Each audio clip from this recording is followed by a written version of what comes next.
ጤና ይስጥልን የከበረ ሰላምታችን በመላው ዓለም ሆናችሁ ቃል ስፖርት ዩቲዩብ ቻናላችንን እንደምትከታተሉ ውድ አድማጮቻችን ሁሉ ይድረስ ብለናል። ከእናንተ ከሆነው ቃል ስፖርት ዩቲዩብ ቻናል ለዚህም ሰዓት መርጠን ያሰናዳላችሁን ስፖርታዊ ጥንቅሮች በቅደም ተከተል እንዲሁ እያጋርናችሁ ቆይታ የምናደርግ ይሆናል። እስከ ፕሮግራማችን ፍጻሜ ቆዩ።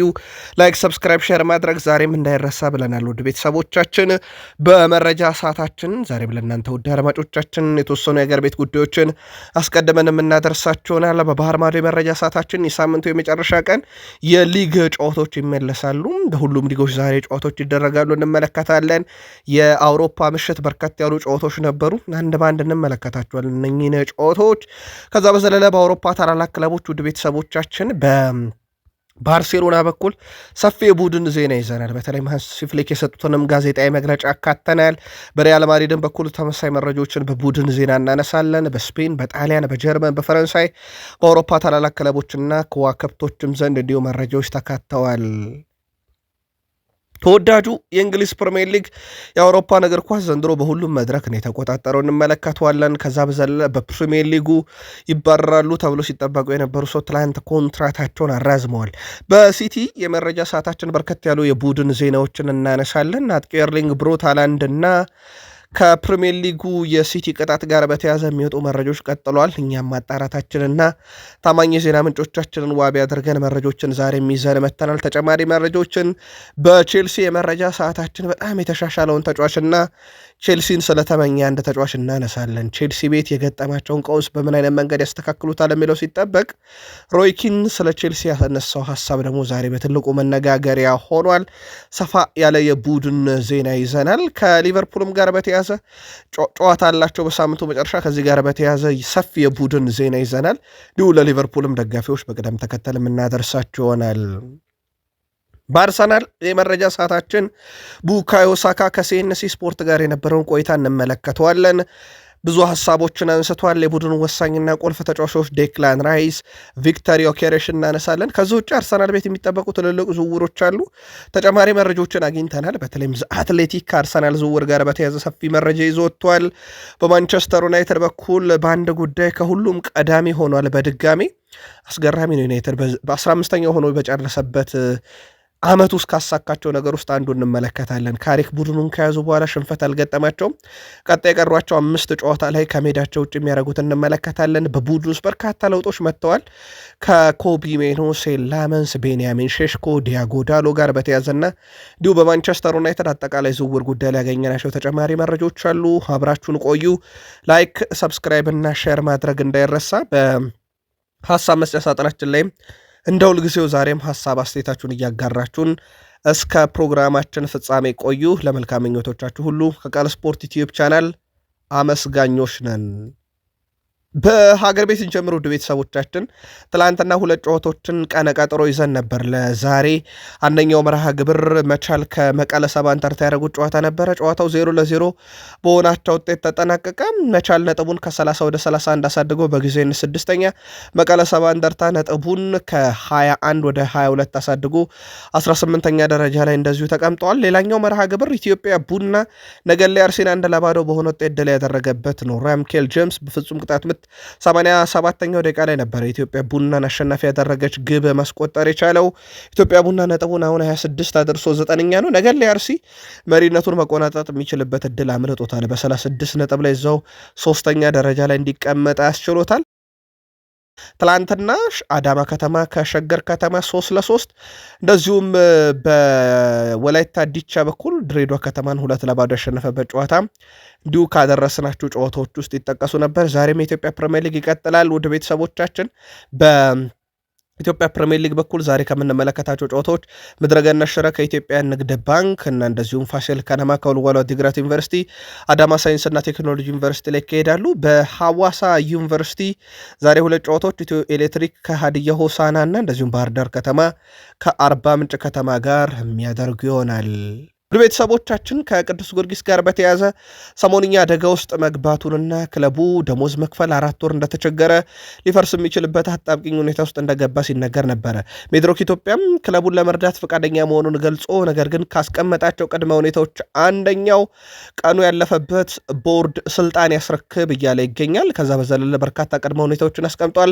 ከዚህ ጋር በተያዘ ለቅዱስ ጊዮርጊስ ቅርብ የሆኑ ታማኝ የዜና ምንጮቻችን እንዳረጋግጡልን ፕሬዚዳንት አቶ አብነት ገብረ መስቀል ለክለቡ ጥቅምና ዘለቄታዊ ለውጥ በማሰብ ከኃላፊነታቸው ራሳቸውን ለማግለል ፈቃደኛ ናቸው የሚሉ መረጃዎች በስፋት እየወጡ ነው።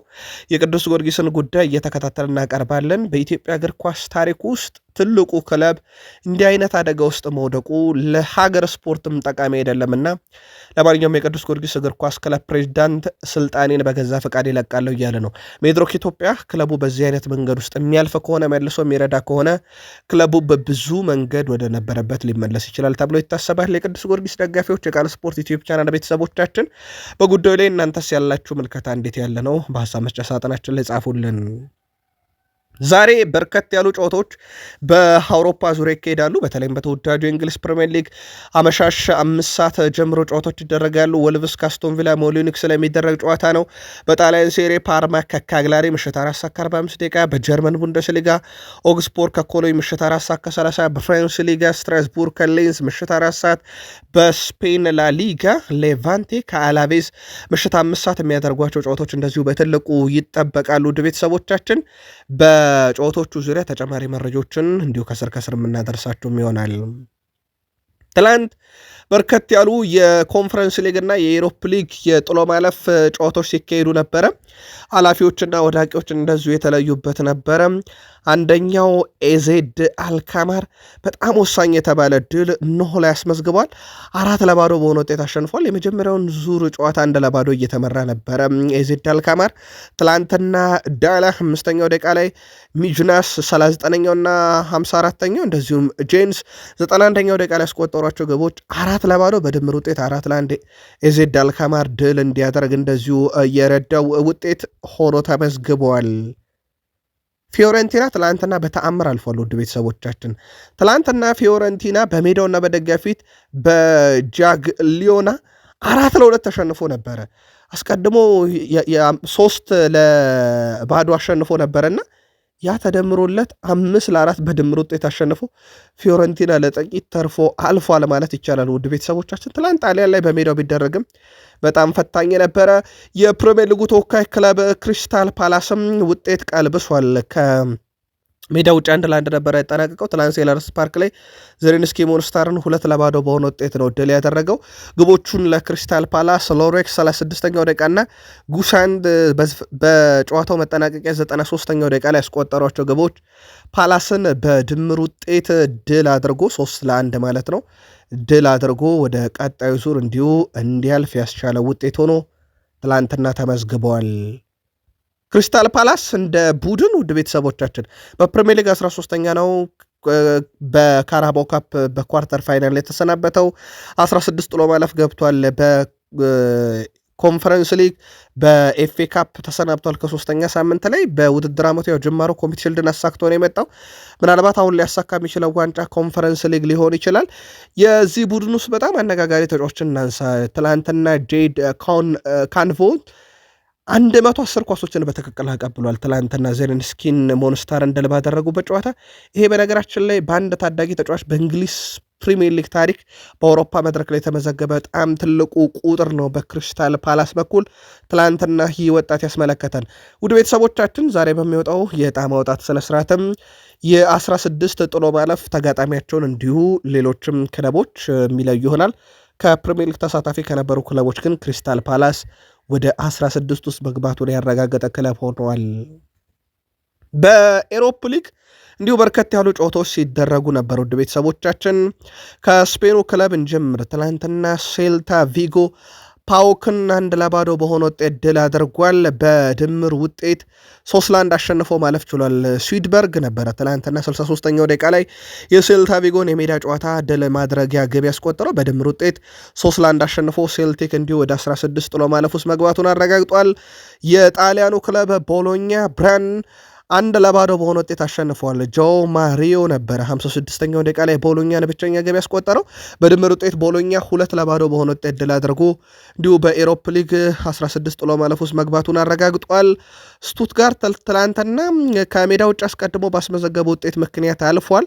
ትላንትና ሴልቲክ 1-0 በሆነ ውጤት አሸንፎት ነበረ ስቱትጋርት ጀርመን ላይ የተደረገ ጨዋታ ነበረ። የሴልቲክን ብቸኛ ግብ ማክዎን ነበረ ገና አንደኛው ደቂቃ ላይ አስቆጥሮ ጨዋታው ድብልቅልቅ ብሎ ነበረ። በኋላ ላይ ጨዋታው በዚሁ 1-0 በሆነ ውጤት ተጠናቀቀም። በድምር ውጤት ግን ስቱትጋርት 4-1 በሆነ ውጤት ድል አድርጎ ወደ ቀጣዩ ዙር እንደዚሁ ማለፉን አረጋግጧል። በኤሮፕ ሊግ ውድ ቤተሰቦቻችን በኤሮፕ ሊግም ሲጠበቁ ከነበሩ ጨዋታዎች ውስጥ አንዱ ነው። በተለይም ጨዋታው ጅማሩ ላይ ግን ከነበረው ጥንካሬ አንጻር ውጤቱ የሚቀለበስ አይነት ይዘት የነበረው ይመስላል። ግን ውጤቱ ከዚህ በላይ ሊዘልቅ አልቻለም። ውድ ቤተሰቦቻችን ሌላኛውን ጨዋታ እንመልከት። በሊልና የፈረንሳዊ ተወካይ ክለብ በሊልና እንደዚሁም በክሬቭና ዘቬዳ መካከል የነበረው ጨዋታ ትላንትና ሊል 2-0 በሆነ ውጤት ድል አድርጓል። ጨዋታውን የሊልን 2 ግቦች ኦሊቬ ዢሩ 4ኛውና ንጎዬ 99ኛው ደቂቃ ላይ አስቆጥሮ በድምር ውጤት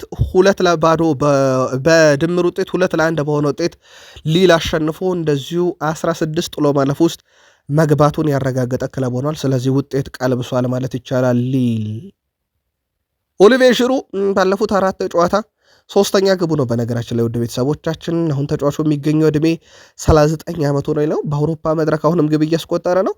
በኤሌ ጋላክሲ ነበር አምና ያሳለፈው። አሁን ወደ አውሮፓ ከተመለሰ በኋላ ግብ አስቆጣሪነቱን ቀጥሏል። ትላንትና ክሬቭና ዘቬዳ ላይ ግብ ማስቆጠር ችሏል። 3 ጎሎችን ባለፉት 4 ጨዋታ የ39 ዓመቱ አንጋፋ ተጫዋች እንዲሁ ከመረብ አሳርፎላቸዋል። ሌላኛው መርሃ ግብር የነበረው ፌነርባቼ ከኖቲንግሃም ፎረስት ያደረጉት ጨዋታ ነበረ። ጨዋታው በሲቲ ግራውንድ ነው፣ ግን ፌነርባቼ ነበር ትላንት 2-1 ያሸነፈው። ኩጉል 22ኛውና እንደዚሁም 48ኛው ደቂቃ ላይ ሁለቱን የፌነርባቼ ግቦች ሲያስቆጥሩ ካሉም ሁልሰን ኦዶይ በሲቲ ግራውንድ ስቴዲየም የነበረውን የኖቲንግሃም ፎረስትን ጨዋታ ከሽንፈት ያልታደገች 1 ግብ አስቆጥሮላቸዋል። ግን ጥሩነቱ አስቀድመው ከሜዳቸው ውጪ ባሸነፉት 3-0 ስላሸነፉ ኖቲንግሃም ፎረስት 4-2 በድምር ውጤት ድል አድርጎ ወደ ቀጣዩ ዙር አልፏል። ካሉም ሁልሰን ኦዶይ በነገራችን ላይ 2022 ባየርን ሌቨርፑሰን እያለ አትሌቲኮ ማድሪድ ላይ ግብ ካስቆጠረ በኋላ ለመጀመሪያ ጊዜ ነው በአውሮፓ መድረክ እንዲሁ ግብ ማስቆጠር የቻለው። ኢገር ጀሱስ፣ ፓትሪ ስታኒች በ7 ግቦች የኤሮፕ ሊግን ከፍተኛ ግብ አስቆጣሪነት አሁንም እየመሩት ይገኛሉ።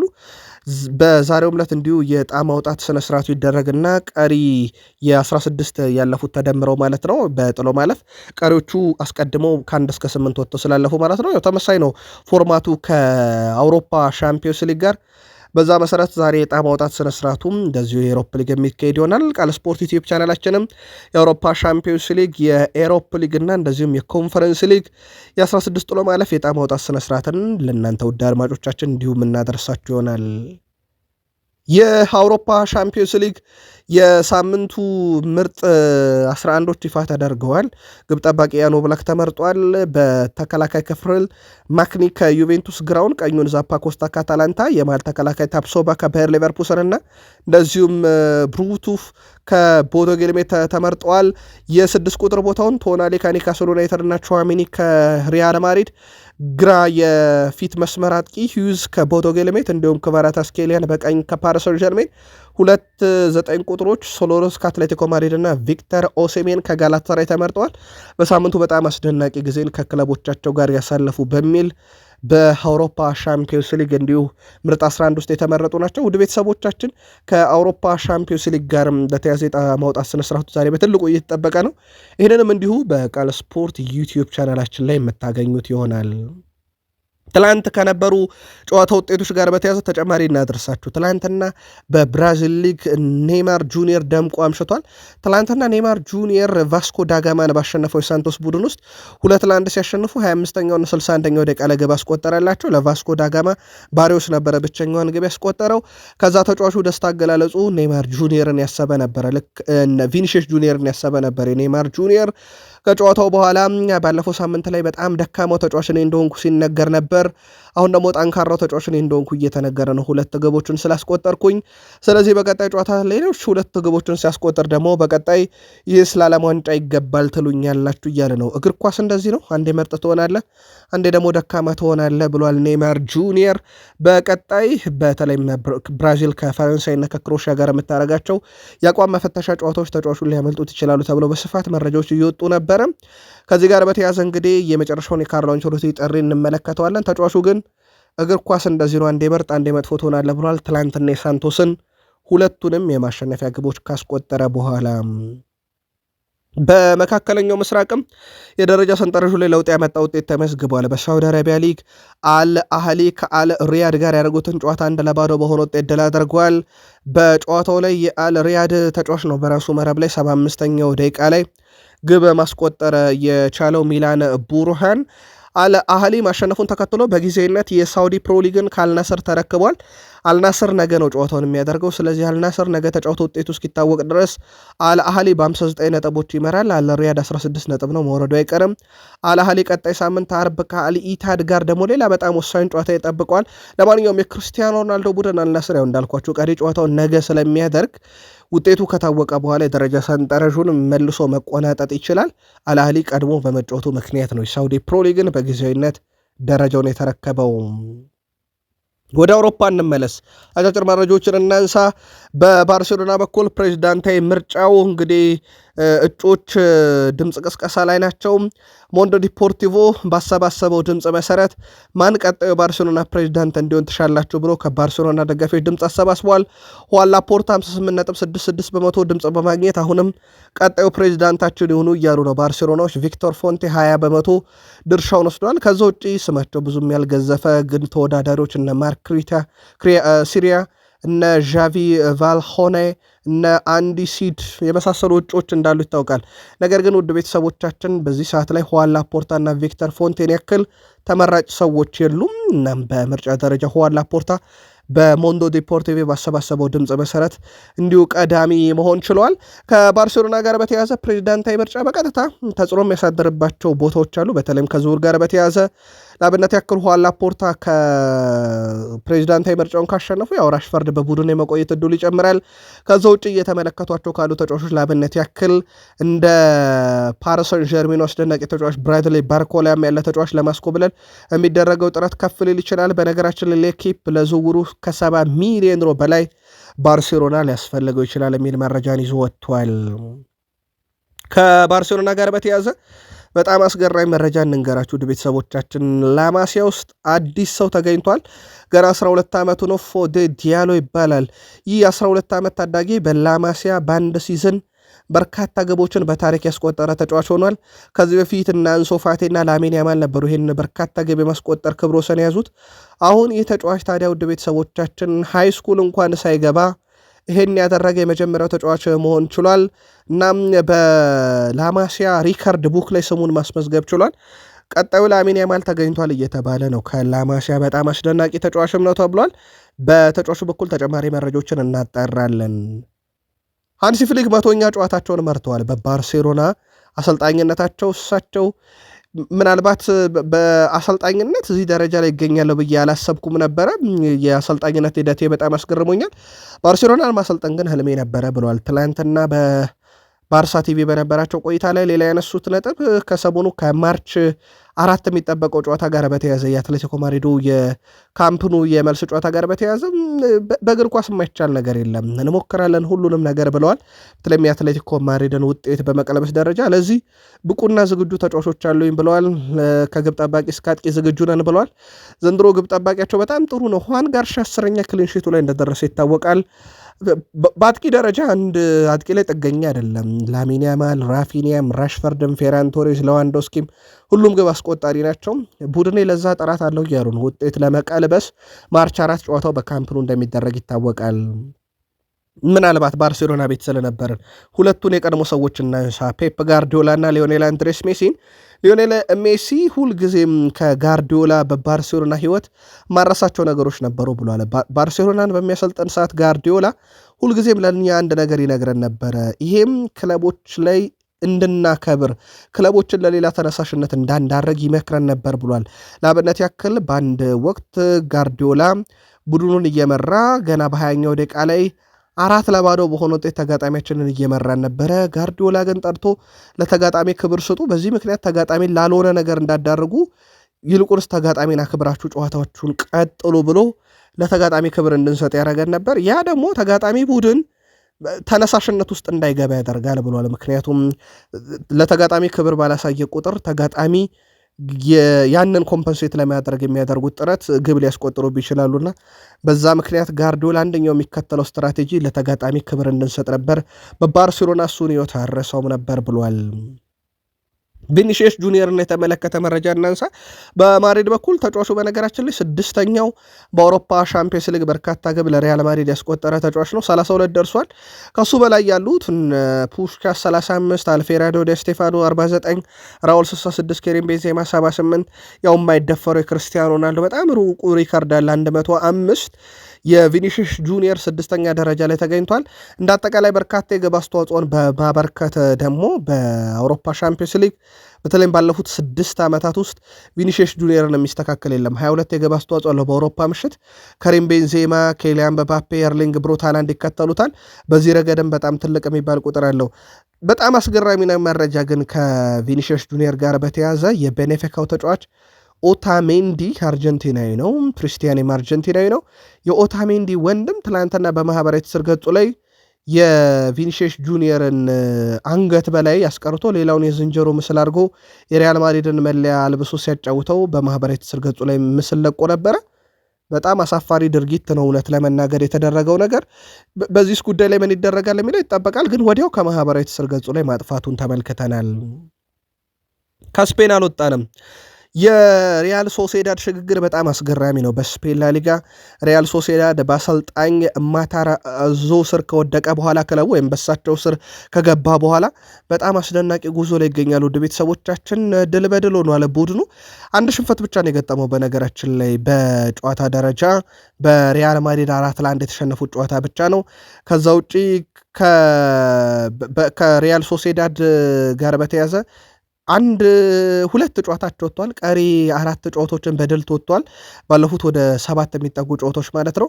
እዚህ ውስጥ እንዳትረሱ እንደ ባርሴሎና ያለን ክለብ ድል አድርገዋል። ከአትሌቲኮ ማድሪድ ጋርም ጭምር አቻን የወጡት እንጂ አልተሸነፉም። በሪያል ማድሪድ ብቻ 4-1 የደረሰባቸው ሽንፈት በጣም ከፍ ያለ ነው። ከዛ ውጭ ግን እሳቸው ቡድኑን ያሻሻሉበት መንገድ በብዙ እንዲደነቁ አድርጓል። የጣሊያን ክለቦች በጣም አስከፊ ጉዞ ላይ ናቸው። ለሁለተኛ ተከታታይ ውድድር ዓመት ነው በነገራችን ላይ የጣሊያን ክለብ በሻምፒዮንስ ሊግ 16 ጥሎ ማለፍ ውስጥ በአንድ ክለብ ብቻ ሲወሰን፣ በእርግጥ ያ ክለብ እስከ ፍጻሜ ደርሶ ነበረ አምናም ኢንተር ሚላን ማለት ነው። ዘንድሮ በአታላንታ ብቻ ነው የተወከለው። የሴሪያው ግዙፍ ቡድኖች በኖርዌይና በቱርክ ክለብ ነው እንግዲህ የበላይነት የተወሰደባቸው። ብሔራዊ ቡድኑም ለ3ኛ ተከታታይ ዓለም ዋንጫ ሊያመልጠው ይችላል። የጣሊያን ከፍተኛ እንግዲህ ሊግ ውድድሩ ተቀባይነት ቢያገኝም በፋይናንስ በጣም ጤነኛ ቢሆንም ግን አውሮፓ ላይ መፎካከር አልቻለምና በጣም አስከፊ ጉዞ ላይ ይገኛል በአውሮፓ መድረክ። እንዲሁ ለተከታታይ 2ኛ ዓመት በአንድ ቡድን ብቻ ተወክለዋል። ጀርመን ደረስን። ጀማል ሙሲያላ ከጉዳት ካገግሞ በተለይም በክለቦች ዓለም ዋንጫ ከበድ ያለ ጉዳት ካስተናገደ በኋላ ወደ እግር ኳስ አለመመለሱ ይታወቃል። አሁን ጨዋታ እያደረገ ነው። 23 ዓመቱ ላይ መድረሱን ትላንት ነግሬያችሁ ነበረ። እንዳጠቃላይ እስካሁን 255 ጨዋታን አድርጓል ጀማል ሙሲያላ። 53 ጎል፣ 49 አሲስት፣ 11 ዋንጫዎች አሉት። በጣም አስገራሚ ነገር። ከባየር ሙኒክ ጋር በዋንጫ የተንበሸበሸ ዓመት እያሳለፈ ነው። ዘንድሮም ያው ብዙ ዋንጫዎች ያመልጧቸዋል ተብሎ አይታስብም። በአውሮፓ ሻምፒዮንስ ሊግም ቅድመ ግምት ከተሰጣቸው ቡድን ተርታ ውስጥ ይገኛል። ክለቡ በቡንደስሊጋ ደግሞ በ8 ነጥብ ልዩነት ቡንደስሊጋውን እየመሩት እንደሆነ ይታወቃል። በዚህ ሳምንት ደግሞ ውድ ቤተሰቦቻችን ቦሩሲያ ዶርትመንድ ከባየር ሙኒክ ቀጥታ እርስ በርስ ይገናኛሉ። ምናልባት ባየር ሙኒክ የነጥብ ልዩነቱን ሊያሰፋ የሚችልበት የጀርመን ደር ክላሲካ ይደረጋል በተከታታይ መረጃችን። ስለዚህም ጨዋታ ተጨማሪ መረጃ እናነሳለን። ሮናልዶ በትላንትናው ዕለት የስፔኑን ሁለተኛ ሊግ ክለብ አልሜሪያን 25% ድርሻ መግዛቱ ይታወቃል። ይሁን እንጂ ክርስቲያኖ ሮናልዶ ከአልሜሪያ ውጭ ሌሎች ክለቦችን የመግዛት እቅድ አለው ተብሏል። ክርስቲያኖ ሮናልዶ በቀጣይ በመላው ዓለም የሚገኙ በርካታ ክለቦችን የመግዛት እቅድ አለው ተብሏል። አልሜሪያ የመጀመሪያው እርምጃ እንደሆነና ቀጣይ ሌሎችም ክለቦች ግዢ እንደሚኖሩ ነው ፋብሪዚዮ ሮማኖ የሚያረጋግጠው። ትላንትና እንዴት ከዩናይትድ ጋር ስሙ ተያዘ? ክርስቲያኖ ሮናልዶ ዩናይትድ ይገዛሉ የሚል መረጃ በተመለከተ ክርስቲያኖ ሮናልዶ 2004 በግሎብ ሶከር አዋርድ ሽልማት ዲሴምበር ላይ ታላላቅ ክለቦችን እንደሚገዛና ዩናይትድን ቢገዛ ደግሞ ክለቡን አሁን ካለበት ችግር እንደሚያሻሽል መናገሩን እንዲሁ ዋቢ አድርገን ነግረናችሁ ነበረ። ምክንያቱም የተነሳበት ያ እንደሆነ አሁን ግን እንደተረጋገጠው ከሆነ ሮናልዶ በርካታ ክለቦችን በመላው ዓለም ተዘዋውሮ መግዛቱን ይቀጥላል። አልሜሪያ አንድ ብሎበታል እየተባለ ይገኛል። መረጃው ፋብሪዚዮ ሮማኖ ነው። ውድ ቤተሰቦቻችን ቃል ስፖርት ዩቲዩብ ቻናላችን ላይ ትገኛላችሁ። ከሀገር ቤት እስከ ባህር ማዶ የተመራረጡ ስፖርታዊ ጥንቅሮችን እያጋራናችሁ እንገኛለን። ወደ ተወዳጅ የእንግሊዝ ፕሪሚየር ሊግ የዕለቱ መረጃዎች እንሻገር። ከፕሪሚየር ሊግ የመረጃ ሰዓታችን ጋር አብራችሁን ቆዩ። ውድ ቤተሰቦቻችን ፕሪሚየር ሊጉ በአውሮፓ ሻምፒዮንስ ሊግ 6 ቡድን ያሳትፋል። 6ቱም እነሆ የጥሎ ማለፍ ጨዋታ አለባቸው። በታሪክ ለመጀመሪያ ጊዜ ነው። ሁለት የኤሮፕ ሊግ ቡድን ያሳትፋል። ሁለቱም 16 ገብቷል። አንድ የኮንፈረንስ ሊግ ቡድን ያሳትፋል። ያም ገብቷል። በአውሮፓ ሻምፒዮንስ ሊግ አርሰናል፣ ማንቸስተር ሲቲ፣ ስፐርስ፣ ቼልሲ፣ ሊቨርፑል እና አስቶን ቪላ፣ ኒውካስል ዩናይትድ እነኚህ 6ቱ በቀጥታ ወደ 16 ጥሎ ማለፍ ውስጥ ሲገኙ በኤሮፕ ሊግ ላይ ኖቲንግሃም ፎረስት እና አስቶን ቪላ በ16 ጥሎ ማለፍ ተገኝተዋል። በኮንፈረንስ ሊግ ክሪስታል ፓላስ ተገኝቷል። ፕሪሚየር ሊጉ በሁሉም መድረክ የአውሮፓን ውድድሮች እንዲሁ የተቆጣጠረበት ሳምንት እንዲሁ እያሳለፈም ይገኛል። ከዝውውር ጋር በተያዘ ሳንድሮ ቶናሊ ወደ ጣሊያን የመመለስ ፍላጎት አለው እየተባለ ነው። በርካታ ክለቦች የተጫዋቹ ፈላጊ ናቸው። የፕሪሚየር ሊግ ክለቦች ዩናይትድ፣ አርሰናል፣ ቼልሲን ጨምሮ በርካታ ክለቦች ስማቸው እየተነሳ ይገኛል። ተጫዋቹ በጥር ራሱን ለአርሰናል አቅርቦ እንደነበር ይታወቃል። ከዚህ ጋር በተያያዘ ተጨማሪ መረጃ ይዘናል። ትቆዩናላችሁ። ሳንድሮ ቶናሊን ጉዳይ በተመለከተ ሌላው በፕሪሚየር ሊጉ ዓመቱ ሲጀመር ከብሬንትፎርድ ጋር ላይዘልቁ ይችላሉ፣ ቀድሞ ይባረራሉ ተብለው ከተያዙ አሰልጣኞች ኬት አንድሪው አንደኛው ነበሩ። ምክንያቱም ቶማስ ፍራንክን ነው የተኩት። እሳቸው ወደ ቶትናም ሲያቀኑ ከዛ ብሬንትፎርድ ያጣው ተጫዋች ብዛት ስፍር ቁጥር የለውም፣ ጥራት ያላቸውን ጨምሮ ማለት ነው። እናም እሳቸው ቀድሞ ይባረራሉ ተብሎ ነበረ። አሁን ግን ውድ ቤተሰቦቻችን እሳቸው በፕሪሚየር ሊጉ ሳይባረሩ ብቻ አይደለም እስከ 2032 የብሬንትፎርድ ቀጣዩ አሰልጣኝ ለመሆን በትላንትናው ዕለት ፊርማቸውን በማኖር ጭምር ቆይታቸውን አጽንተዋል። ኬት አንድሪው የቶማስ ፍራንክ የአሰልጣኝ ቡድን ስታፍ አባል ነበሩ። የያዙት ሹመት አሁን እስከ 2032 እንዲዘልቅላቸው ተደርጓል። ሃላንድ 2022-23 ሲዝን በመጀመሪያ የፕሪሚየር ሊግ ዓመቱ በ35 የፕሪሚየር ሊግ ጨዋታ 36 ግብ አስቆጥሮ ሪከርድ እንደሰበረ ይታወቃል። ውድ ቤተሰቦቻችን በዚህም ዓመት ሪከርዱ ተጠናክሮ ይቀጥላል። ምክንያቱም በዚህኛው ክረምት ወደ ፕሪሚየር ሊግ የመጡ አጥቂዎች ይህን ሪከርድ ይሰብሩታል ተብሎ አይታሰብም። ጆዋ ፔድሮ 11 ግብ ነው ያለው። ፕሪሚየር ሊጉ ሊጠናቀቅ 11 ጨዋታ አካባቢ ነው የቀረው። ስለዚህ በአንድ ጨዋታ በአማካይ ስንት ግብ ያስቆጠር 36 ይደርሳል የሚለው በጣም ከበድ ያለ ነው። በጨዋታ በአማካኝ ከሁለት በላይ ግቦችን እያስቆጠረ መሄድ ይኖርበታል። ከዚህ ጋር በተያያዘ ውድ ቤተሰቦቻችን ስለዚህ የሃላንድ ሪከርድ ይቀጥላል ማለት ነው። ሃላንድ ልክ የዛሬ ዓመት ነበረ በአንድ ጨዋታ ሉተን ላይ በኤፍኤ ካፕ 5 ግብ ያስቆጠረው ብዬ ትላንትና በቃል ስፖርት ዩቲዩብ ቻናል መረጃ ማድረሰናችሁ ነበረ። ሃላንድ ምናልባት 2026 ከገባ በኋላ እንደ መከራከሪያ የሚነሳበት የግብ አስቆጣሪነቱ ቀንሷል። አሁን ግን ተጫዋቹ በከፍተኛ ግብ አስቆጣሪነት በፕሪሚየር ሊጉም እየመራ እንደሆነ ይታወቃል። የሲቲ ክስ ሰሞኑን ሚዲያው ላይ ክፍፍል እንደፈጠረ ይታወቃል። ግማሹ ሲቲ ሊቀጣ ነው የሚል መረጃ ቃል ስፖርት ዩቲዩብ ቻናላችን እንዳረጋገጥነው ደግሞ ማጓየር የተባለ አንድ የፋይናንስ ኤክስፐርት ሲቲ ጥፋተኛ ሆኖ ከተገኘ እንዲህ ሊቀጣ ይችላል የሚል መረጃውን አወጣ እንጂ የተባለ ነገር የለም ብለን መረጃ ጣርተን አምጥተን ነበረ። ጉዳዩ ያልተዋጠላቸው ሃቬር ቴባዝ ናቸው። የላሊጋው ፕሬዚዳንት የስፔን ላሊጋው ፕሬዚዳንት ሃቬር ቴባዝ የእንግሊዝ ፕሪሚየር ሊግ እና ማንቸስተር ሲቲን በድጋሜ ተችተዋል፣ ወርፈዋል። ሌሎች የሊጉ ክለቦች ሕጉን ሲጥሱ በነጥብና በገንዘብ ይቀጣሉ፣ ምንም ጥያቄ የለውም። ኤቨርተን፣ ኖቲንግሃም ፎረስት አምና በቅጣት ተንኮታኩተው ነበረ። ሃቬር ቴባዝም ሌሎች ክለቦች ሲያጠፉ ይቀጣሉ። ማንቸስተር ሲቲ ግን ያለመከሰስ መብት ያለው የፓርላማ አባል ይመስል አሁንም አልተከሰሰም ብለዋል። አክሎም ከብዙ የሊጉ ክለቦች ጋር እነጋገራለሁ፣ ከብዙዎቹ ከማንቸስተር ሲቲ ጋር ምን እየተፈጠረ እንደሆነ አናውቅም ነው ያሉኝ ብለዋል። ከዚህ ጋር በተያያዘ አሁን ያለው ሁኔታ ማንቸስተር ሲቲ አይነኬ መሆኑን በፕሪሚየር ሊጉ ያሳየ፣ ፕሪሚየር ሊጉ ደግሞ ደካማ ተቋም መሆኑን ያሳየ ነው። ሲቲ ያለመከሰስ መብት እስከሌለው ድረስ እንዴት እንደ ሌሎቹ ክለቦች እስካሁን አልተከሰሰም ብለው ቅሬታቸውን አቅርበዋል። ስለ ሲቲ ክስ ራሱ ተከሳሹ ሲቲስ ምን ይላል የሚለው ጉዳይ በትልቁ ሲጠበቅ ነበረ። ሪቻርድ ማስተርስ የእንግሊዝ ፕሪሚየር ሊግ ዋና ስራ አስፈጻሚ ናቸው። እሳቸው የበላይ አስተዳደር ናቸው።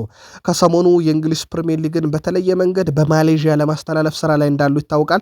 መረጃውን አጣርተን እንመለስበታለን። የእንግሊዝ ፕሪሚየር ሊግ ዋና ስራ አስፈጻሚ ሪቻርድ ማስተርስ በትላንትናው ዕለት የሊጉን ጨዋታዎች የሚያስመለክት መተግበሪያን ሲያስተዋውቁ ዋና ኃላፊው ስለ ማንቸስተር ሲቲ 115 ክሶች ጉዳይም ከጋዜጠኞች ጥያቄ ቀረበላቸው።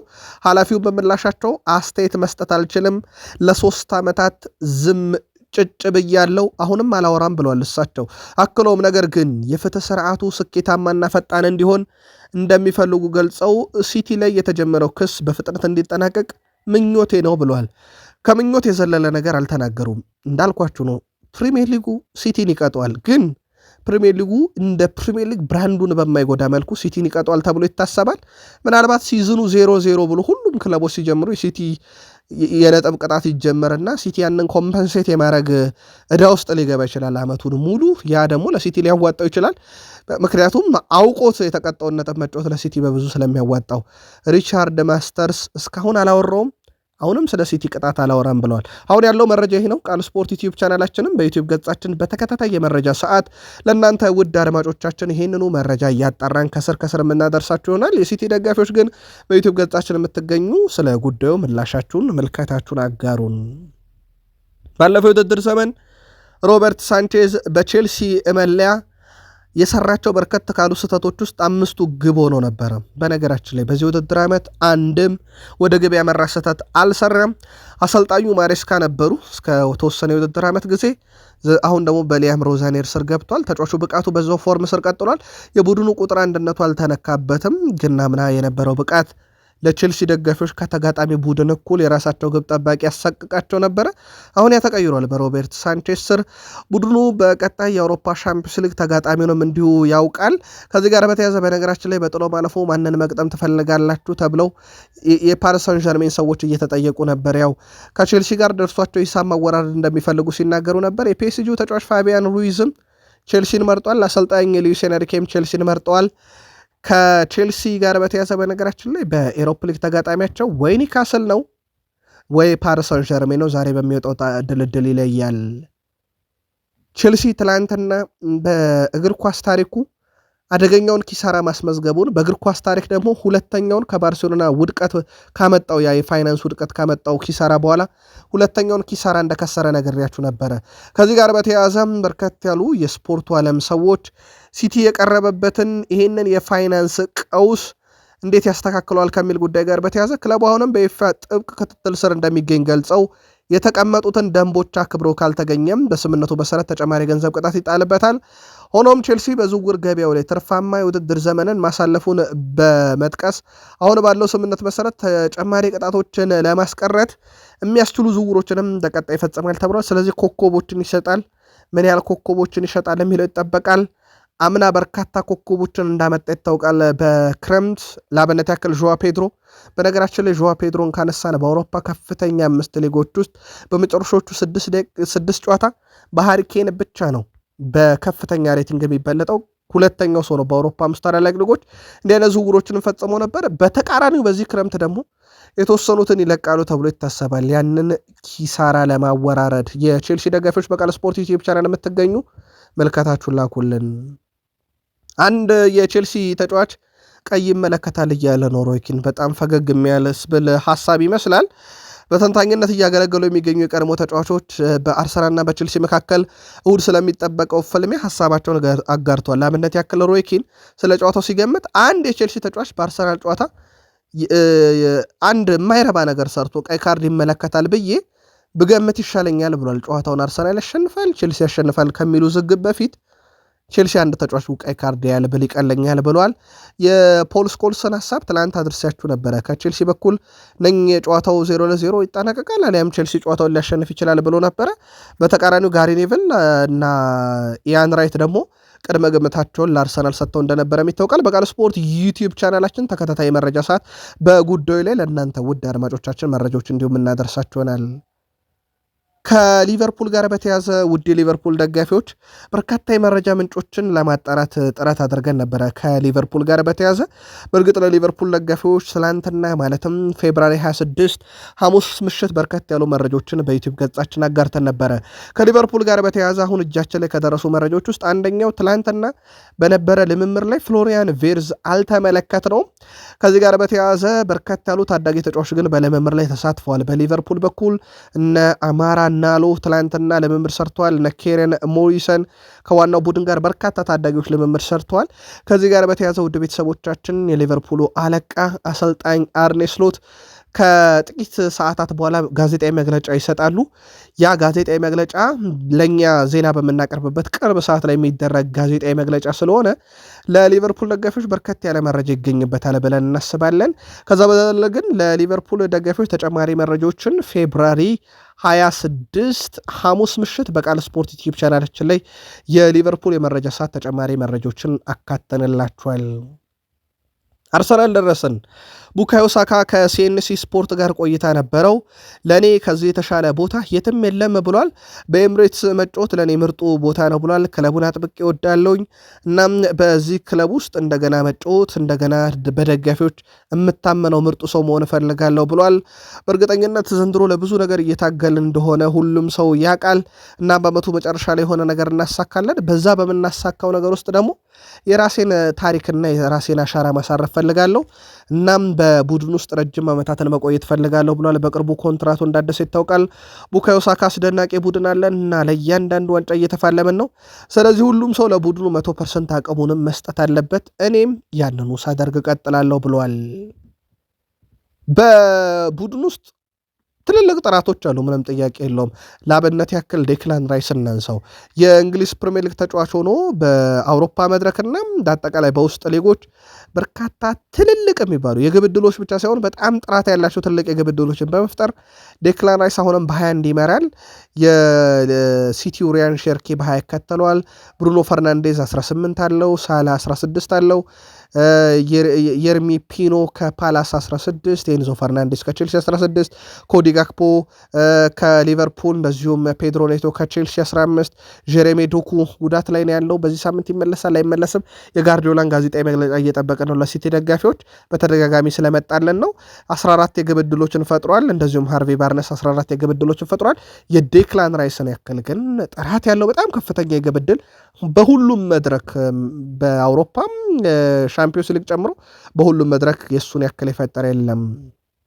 በፕሪሚየር ሊግ ቪክተር ጊዮኬሬሽ አንዱ በጣም ጥሩ ስራ ሰርቷል ከሚባልበት ነገር ውስጥ ለቡድን አጋሮቹ የሚፈጥረው ስፔስ ወይም ሌሎች ተጫዋቾች እሱን ማርክ በሚያደርጉ ሰዓት ሌሎች ተጫዋቾች የሚያገኙት የመጫወቻ ሜዳ ይነሳለታል። ሌላው ግን በጣም የሚነሳለት ነገር ተጋጣሚ ቡድንን ፕረስ በማድረግ ወይም የተጋጣሚ ቡድን በራሱ የሜዳ ክፍል ላይ ኳስን መስርቶ እንዳይጫወት የሚያደርግበት ቁጥሩ በፕሪሚየር ሊጉ አርሰናልን ቀዳሚ እንዲሆን አድርጎታል። አርሰናል በእንግሊዝ ፕሪሚየር ሊግ በቪክተር ዮኬሬሽ አማካኝነት አንደኛው ደረጃ ላይ ተቀምጧል። በርካታ ቡድኖችን በተቃራኒ ሲጋጠም ፕረስ በማድረግ ሪቻርልሰን በቶትናም በኩል ሚኬል ሜሪኖ በአርሰናል ድጋሜ በዩናይትድ ቤንያሚን ሼሽኮ ይሄን ያደርጋል። በቼልሲ በኩል ዦዋ ፔድሮ፣ በሲቱ በኩል ፊል ፎደን፣ በሊቨርፑል በኩል ሁጎ ኤኬቴኬ ይጠቀሳሉ ፕረስ በማድረግ የጊዮኬሬሽ ግን ያክል ግን አይደለም። ቪክተር ዮኬሬሽ እስካሁን በ3 ውድድሮች ላይ የጨዋታም ኮከብ ሽልማትን አሸንፏል። በፕሪሚየር ሊግ ከቶትናም ጋር፣ በአውሮፓ ሻምፒዮንስ ሊግ ከአትሌቲኮ ማድሪድ ጋር፣ በካራባው ካፕ ከቼልሲ ጋር ሲጫወቱ ነው የጨዋታ ኮከብ የተባለው። ምናልባት ሲዝኑን በምን ቢገመገም ነው አይ በዚህ ተገምግሞ ነው ጥሩ ነው የሚባለው የሚለው ለአርሰናል ደጋፊዎችን ተው፣ ግን ያሉ ሁኔታዎች ይሄንን ይመስላሉ። በወቅታዊነት በፕሪሚየር ሊግ መሪ ሆኖ የሚገኘው አርሰናል አሁንም ራሱን ስለማጠናከር እያሰበ ነው። አንድሪያ ቤርታ ትልቁ የሚሰጣቸው አድናቆት ከመጋረጃ ጀርባ ዝውውሮችን የሚጨርሱበት መንገድ ነው። በአንድሪያ ቤርታ የሚመራው አርሰናል ከመጋረጃ ጀርባ በርካታ ስራዎችን እየሰራ ነው ተብሏል። የአሰልጣኝ ሚኬል አርቴታው አርሰናል በዝውውር መስኮቱም ቀጣይም ንቁ ተሳትፎ ያደርጋል ተብሏል። አርሰናል በክረምት የተጫዋች ዝውውር መስኮት የክንፍ ተሰላፊ በተለይም የማርቲኔሊና የትሮሳርድ ቦታ የመሃል ሜዳ ተሰላፊ በቦታው ላይ በርካቶችን እየተመለከቱ ነው። ወጣት የቀይ መስመር ተሰላፊ ለማስፈረም ማቀዱ ሲነገር የዝውውር ጉዳዮች የሚከታተለው ታማኝ የዜና ምንጭ የሆነው ፋብሪዚዮ ሮማኖ እና ዘ አትሌቲክም መረጃውን አረጋግጠውታል።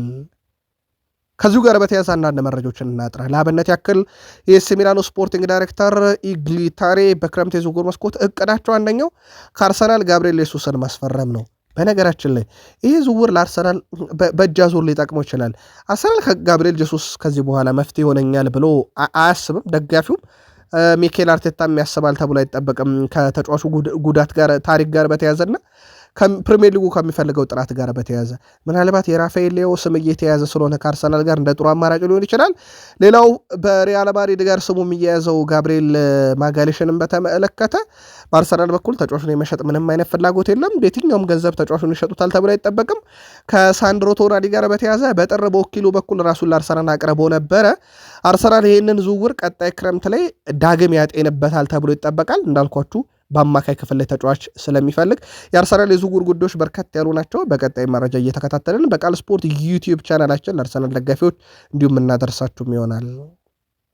ማንቸስተር ዩናይትድ አምና በታሪኩ በጣም ደካማውን ሲዝን አሳልፈዋል፣ ግን ገቢው አልቀነሰበትም። በስቴዲየም በርካታ ገቢ ያገኘው ዩናይትድ ነበር።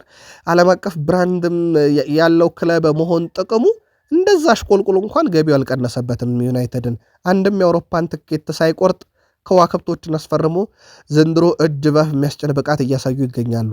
2024-25 አምና ማለት ነው በመለያ ሽያጭና በቁሳቁስ ሽያጭ ማንቸስተር ዩናይትድ 172 ሚሊዮን ዩሮ ገቢ አግኝቷል ወደ ካዝ ነው። አምና ማለት እንዳልኳቸው ማንቸስተር ዩናይትድ በታሪኩ በጣም ደካማውን ጊዜ ያሳለፈበትና ደጋፊዎቹ ዩናይትድ አንድ ጨዋታ ካሸነፈ ሁሉ በጣም የሚገረሙበት፣ ምክንያቱም በተከታታይ ነጥብ የሚጥል ቡድን ነበር በሩበን አሞሪም ስር። ያ ቡድን ነው ውድ ቤተሰቦቻችን 172 ሚሊዮን ዩሮ ከመለያ ሽያጭ ብቻ ያተረፈው። ከሱ ቀጥሎ አርሰናል 151 ሚሊዮን ዩሮ፣ ሊቨርፑል 148 ሚሊዮን ዩሮ፣ ያውም ሊቨርፑል ሻምፒዮን ነበረ። ዩናይትድ ዓለም አቀፍ ብራንድነቱ ቡድኑን በፋይናንስ ደረጃ እንዴት እየታደገው እንደሆነ ማሳያ ነው። አሁን ግን ቡድኑ ከዛም ታሪክ ወጥቷል ውድ ቤተሰቦቻችን። ያ አምና ለደጋፊ በጣም የሚያሳቅቀው ማንቸስተር ዩናይትድ በዚህ ዓመት ደግሞ አቻ የሚያናደው ቡድን ሆኗል። በተለይም በካሪክ ስር ከገባ በኋላ በብዙ መንገድ እድልን የሚያደርግ ቡድን ሆኗል። ከዚህ ጋር በተያዘ ውድ ቤተሰቦቻችን እሳቸው አሰልጣኝ ማይክል ካሪክ ቡድኑን ከያዙበት ጊዜ ጀምሮ ዝቅተኛ ውጤታቸው ከቼልሲ ጋር 1-1 ከዌስትሃም ጋር 1-1 ነው። ከዛ ውጪ ቪላሪያል፣ አርሰናልን በሁለት አጋጣሚ፣ ሲቲ፣ ፉልሃም፣ ቶትንሃም እንዲሁም ኤቨርተንን ድል አድርገዋል። ስለዚህ በእሳቸው አሰልጣኝነት ዘመን ዩናይትድ ጭራሹንም ተሸንፎ አያውቅም።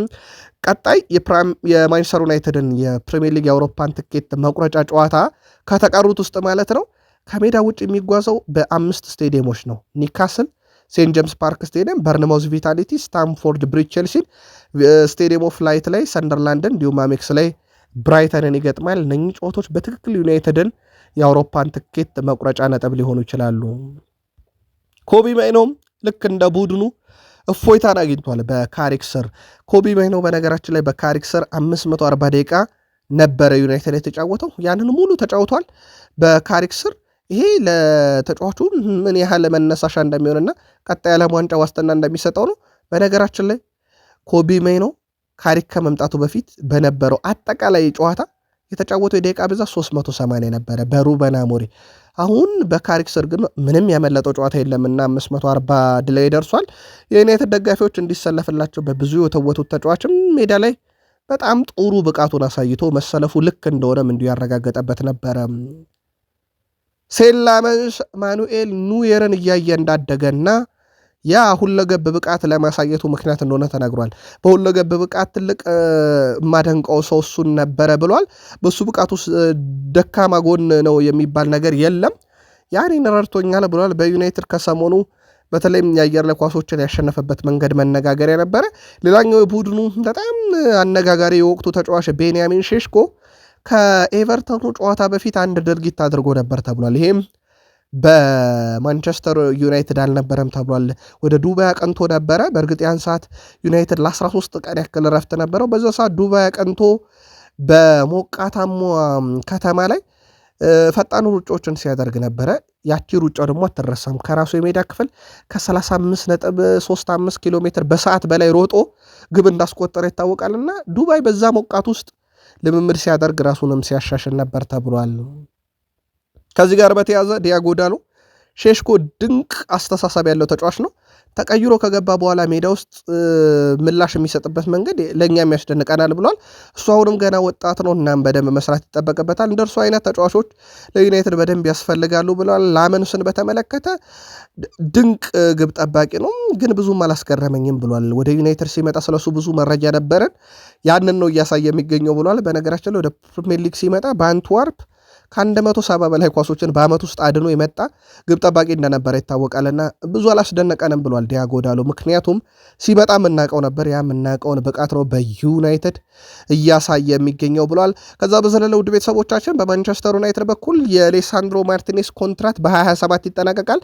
ግን ቃል ስፖርት ዩቲዩብ ቻናል ባደረግነው ማጣራት ዩናይትዶች የተጫዋቹን ኮንትራት ሊያራዘሙ ይችላሉ እየተባለ ነው። መች ከጉዳት ይመለሳል የሚለውን ግን ከታማኝ የዜና ምንጮችና ከዛሬው ማይከል ካሪክ ጋዜጣዊ መግለጫ ለማጣራት ሙከራ እናደርግና በቃል ስፖርት ዩቲዩብ ቻናል ምላሹን ይዘን የምንመጣ ይሆናል።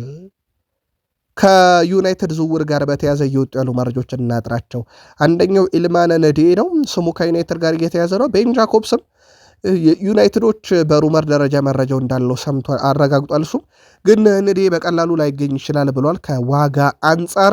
ሌላው ቤን ጃኮብስ ያረጋገጠው ማንቸስተር ዩናይትድ ያን ዲዮሜንዴን በተመለከተ በመልማዮቹ በኩል በስፋት ከተመለከታቸው ተጫዋቾች ውስጥ አንደኛው ነው ብሏል። ንግግር አልተደረገም ከያን ዲዮሜንዴ ጋር። ከዛ ውጭ የኒካስል ዩናይትዱ አንቶኒ ጎርደን በዩናይትድ ዝርዝር ውስጥ አለ ብሏል። በክረምት ማንቸስተር ዩናይትድ ትልቅ ዝውውሮችን ይፈጽማል፣ ምንም ጥርጥር የለውም። በተለይም የአውሮፓን ትኬት መድረክ ቆርጦ የሚያጠናቅቅ ከሆነ ያለምንም ጥርጥር በርካታ ከዋክብቶችን ወደ ቡድኑ ያመጣበታል ተብሎ ይታሰባል። ያን ዲዮሜንዴ ግን ለረጅም ጊዜ ማንቸስተር ዩናይትድ ሲከታተለው የነበረው ተጫዋች እንደነበረም ይታወቃል። በማንቸስተር ዩናይትድ በኩል ምናልባት ለእናንተ ውድ አድማጮቻችን እናጥራው ብለን ነው። ያው በእርግጠኝነት ዛሬ ሲዘገብ መዋሉ አይቀርም። ዩናይትድ አሰልጣኝ ቅጥርን በተመለከተ ማንቸስተር ዩናይትድ ከአሰልጣኝ ቅጥር ጋር በተያያዘ ይፋ ያደረገው አንድም መረጃ የለም። ቡድኑ በነ ኦማር ቤራዳም በነ ጄሰን ዊልኮክስም በኩል ይፋ ያደረገው ነገር የለም። አሁንም ቡድኑ በትኩረት አማራጮችን እያየ ነው። በስፋት የሚወጡ መረጃዎች አሉ። ለአብነት ያክል እነ ሮቤርቶ ማርቲኔስ ስማቸው እየተነሳ ነው። እነ ዩሊያን ኔግልስማን ስማቸው እየተነሳ ነው። ራሱ ማይከል ካሪክ አለ እዚህ ውስጥ። ስለዚህ ውድ ቤተሰቦቻችን የሩመር መረጃዎችን እንደ ዜና አቅርበን የዩናይትድ ደጋፊዎችን በተሳሳተ መንገድ መውሰድ አንፈልግም። ግን ማንቸስተር ዩናይትድ የማይክል ካሪክንም ጉዳይ በደንብ ያጤነዋል እየተባለ ነው። ካሁኑ ደግሞ ተቃውሞዎችም አሉ። ከካሪክ የተሻለ ልምድ ያለው ሰው ያስፈልገናል የሚል። ምናልባት ለዩናይትድ ደጋፊዎች ማይክል ካሪክ ለምን አይገባውም ብላችሁ ታስባላችሁ? ምክንያቱም ማይክል አርቴታ በአርሰናል ተጫውቶ ካለፈ በኋላ ዋንጫ ያንሳ እንጂ ትልቁን የሚጠበቀውን የፕሪሚየር ሊግ ዋንጫ አርሰናል እንዴት እንዳሻሻለው ምንም ጥያቄ የለውም። ካሪክስ ያንን ማድረግ በዩናይትድ አይችልም ወይ? መልከታችሁን አጋሩን። ለማንኛውም ዛሬ በፕሪሚየር ሊግ ወልቭስ ከአስቶን ቪላ፣ በጣሊያን ሴሪያ ፓርማ ከካግላሪ፣ በጀርመን ቡንደስሊጋ ኦግስቡርግ ከኮሎኝ፣ በፍራንስ ሊጋ ስትራስቡርግ ከሌንስ፣ በስፔን ላሊጋ አላቬስ ከሌቫንቴ ይጫወታሉ። ለመደግፏቸው ክለቦች መልካም ዕድል ብለን ከቃል ስፖርት ዩቲዩብ ቻናል የአሁኑ ጥንቅር አበቃ። ሰናይ ቀን